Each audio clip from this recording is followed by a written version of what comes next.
Assalamu alaikum, inshallah. In today's video, I'll be explaining Act 5, which is the final one in Christopher Marlowe's Dr. Faustus.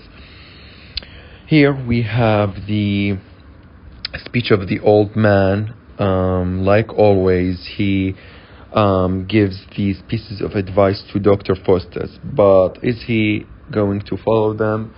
Of course not, because it's too late for him now. His heart is hardened with sin, so he is astray. Dr. Faustus at this point is astray. He is a lost soul. He no longer can find the right path. So here the old man advises him. He tells him to look up to the sky and to think of God. He tells him that few drops of Jesus, of Christ's blood will save him. He tells him to ask for mercy. It is never too late for anyone to ask for mercy, but but Faustus is not interested in that.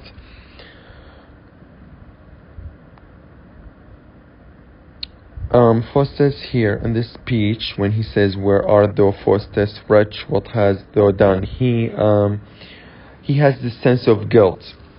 He starts to curse himself because he feels that he has gone nowhere, as if he is frozen in time, although he has all of these magical powers and abilities, but yet he is being captured by by time itself, because in the earlier act we said that time is just like a thief. It steals our days, and Faustus is dealing with the same thing. Now he can hear roars and sounds from heaven, from hell calling him.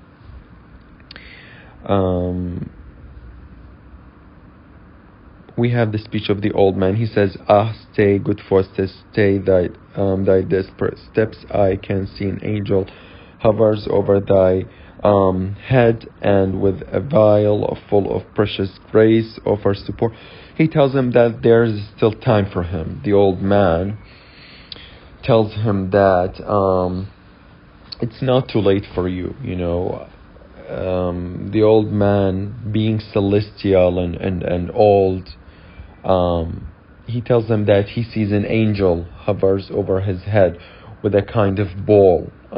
This ball has sort of mercy for Faustus. In this slide, we have a conversation between Faustus and the old man. Let me tell you something about the function of the old man in this act. His function is that the old man is just like the good angel and the evil angel. He represents this kind of psychological conflict, this psychological agitation inside Faustus, because whenever the old man appears, Faustus starts to have, he suffers from guilt. He wants an escape, but he's either tempted by the devils, or he is either tempted by his evil side. The old man is just like the right path. If we can say that the old man is a metaphor for the right path that Faustus will never cross, that Faustus will never walk on that bridge, because Faustus is dipped in sins. He is unable to get his head he is lost. He is in need of spiritual bondage. He is in need of he is in need of a guide, but it's of no use, because Faustus has already given himself to the devil.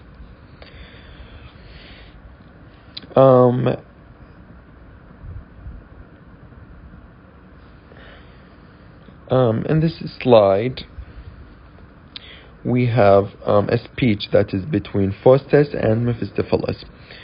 Faustus earlier asked for a wife, and Mephistopheles did not agree with him because, marriage is a sacred bond from God. So the devil does not want Faustus to be near heavenly things. So Mephistopheles summons the ghost of Helen of Troy, but she is not the real Helen. She is a devil in disguise. Let us see the speech of Faustus. Was this the face that launched 1,000 ships and burned the topless towers of Ilium? Sweet Helen, make me immortal with a kiss. Faustus kisses her, suck forth my soul, see where it flies. Come, Helen, come, give me my soul again. Faustus here promises Helen, who is, by the way, not the real Helen. She's a devil in disguise. He promises her. He tells her that I will do this, I will do that for you. I will relaunch a war that happened 1,000 years or 1,000 years ago, which is the War of Troy. He tells her that he will kidnap her again, and he will do heroic things for her so that she just sticks around with him and kisses him. Faustus now at this point, he's a fool.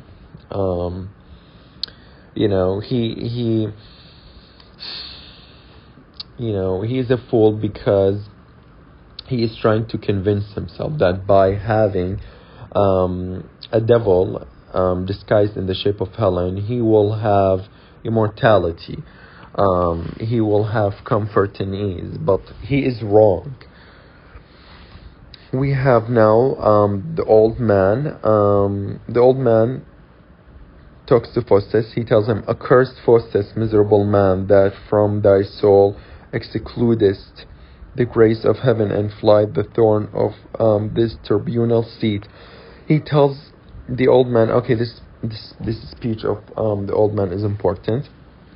He tells Faustus that, look, you have lost the eternal seat of heaven, and now you are unable to have God's mercy upon your head. Thank you so much, and inshallah in today's video I'll continue the rest.